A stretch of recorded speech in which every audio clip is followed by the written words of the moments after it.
자, 보겠습니다. 우리 쪽지 시험 답 좀 맞출게요. 자, 1번, 이거 요번에 나온 문제죠? 답은 3번입니다. 우리 책에도 있어 228쪽에 제가 이거 이론하면서 말씀드렸을 거예요. 자, 3번인 거고, 자, 2번은 통제행위 조절 능력, 그러니까 통제행위 요거 때문에 힌트가 되는 거죠. 이게 계획된 행위 이론이 되죠. 답은 3번. 자, 3번입니다. 이거 보세요. 문제를 보세요. 여러 명의 전문가가 청중 앞에서 자유롭게 토론하는데, 그러니까 자기네들끼리 토론을 한다는 거죠. 그리고 사회자가 의견을 정리한다라고 했는데, 이게 힌트는 청중 앞에서 자유롭게 토론하는 거야. 요게 우리가 읽는 패널 토의죠. 패널 토의.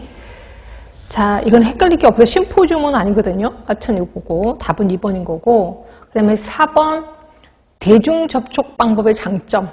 빨리, 이 사실을 빨리 불특정 다수에게 알려주는 거죠. 그래서 봤더니 답은 4번밖에 할 게 없을 거예요. 4번. 자, 그리고, 그러니까 1번 같은 경우는 설득력이 좀 약합니다. 그렇죠? 그리고 2번 같은 경우는 관계 형성 안 되는 건 아실 거고, 3번도 사회 경제 수준에 따라 정보 전달력이 좀 달라지죠. 그래서 예를 들어 우리 집에 TV 없어. 그럼 전달이 안 되잖아요. 하여튼 이렇게 좀 달라질 수밖에 없다. 이렇게 보고. 그 다음에 5번 같은 경우가, 자, 아이디어의 자유로운 흐름. 그리고 창의성. 이게 힌트네. 창의성 하니까 물어보나마나 브레인스토밍이 되겠죠. 답은 4번. 그 다음에 6번에 보면은 건강검사를 해야 된다. 라고 돼 있고, 첫 번째부터 힌트가 됩니다.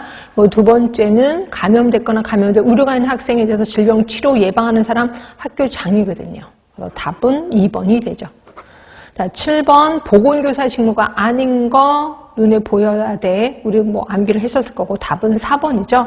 건강진단, 건강평가하는 사람은 누구겠어요? 네, 학교 의사겠죠. 그렇죠?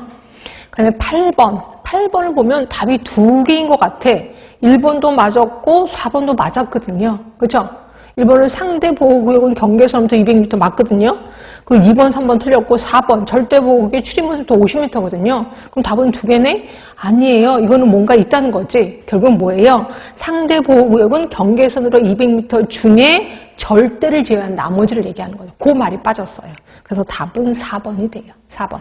그런데 만약에 4번이 없어. 그럼 3번, 1번이 맞는 걸로 해야 돼. 그렇죠? 그렇게 해야 돼. 그래서 1번 같은 경우는 주어진 보기에 따라 답이 될 수도 있고 안 될 수도 있다. 이렇게 보시면 되고, 하여튼 답은 4번을 하시고요.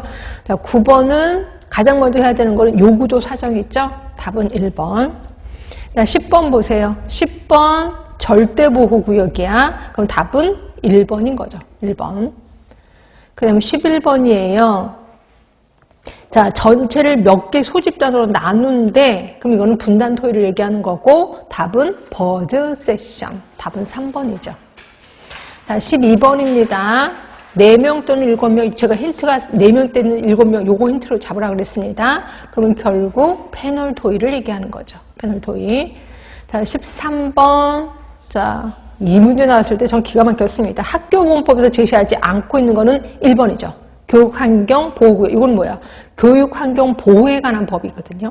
이것도 우리 책에 있을 겁니다. 227쪽에 보시면 교육환경보호에 관한 법률 해놓고 그 다음에 그 보호구역 예가 나옵니다. 그래서 답은 1번인 거고, 2번, 3번, 4번은 모두 학교보건법에서 제시하고 있는 거죠. 자, 그 다음에 요거 한번 책 볼까요? 227쪽 볼까요? 227쪽 볼게요. 227쪽에 가시면 거기 보이시죠? 큰 10번 교육환경보호에 관한 법률 해놓고 교육환경보호구역의 설정 쭉 써있거든요. 네, 그런 거고, 나머지는 학교보건법. 뒤에 보시면 228쪽에 학교보건법의 얘기는 쫙 써있고요. 결국 학교와 관련된 법은 2개가 주로 시험문제에 나오는 거다. 이렇게 보시면 돼요. 그 다음에 4번입니다. 14번. 이거 답은 2번이죠? 2번. 네. 그 다음에 15번입니다. 15번 역시 4명에서 7명이고 쭉 읽어보시면 패널 토의. 답은 3번. 자, 16번입니다. 토론 구성원이 해당 주제에 관한 전문가나 연구자로 이루어져 있고, 마약에 관해서 몇 명의 발표자가 먼저 발표하고 토론 참가자들이 이에 대해 질의응답하는 거. 이게 보면 강의는 아니잖아. 그죠? 프로젝트도 아니잖아. 프로젝트 하면은 논문 쓰는 거라 그랬잖아요. 그거 아닌 거고, 플립 러닝 하면은 제가 그래서 거꾸로 학습이다라고 했거든요. 그래서 먼저 영상 올려주고, 그거 보고 나중에 와서 또 교수, 그 학생하고 교수 같이 얘기하는 거거든요. 그 앞만 봐도 없습니다. 답은 세미나죠. 그래서 세미나가 좀 감이 안 잡히시면 다른 거 아니고 하다 보면 요거밖에 남을 수밖에 없어요. 그래서 답은 3번. 자, 17번입니다. 이거는 이제 복습 겸 제가 문제를 또 냈는데, 이제 이것도 기출문제입니다. 일정한 지역 내 인구 연령과 성별을 나타내는 인구 피라미드에 대한 설명, 옳지 않은 거. 답은 3번이죠? 3번. 제가 따로 설명 안 드려도 되지. 1번 맞아요. 2번 맞고, 3번 항아리는 19세 이하 인구가 65세 이상의 2배 이하 아니지? 그치? 답은 3번이에요. 나머지 호로형이 농촌형, 유출형이고.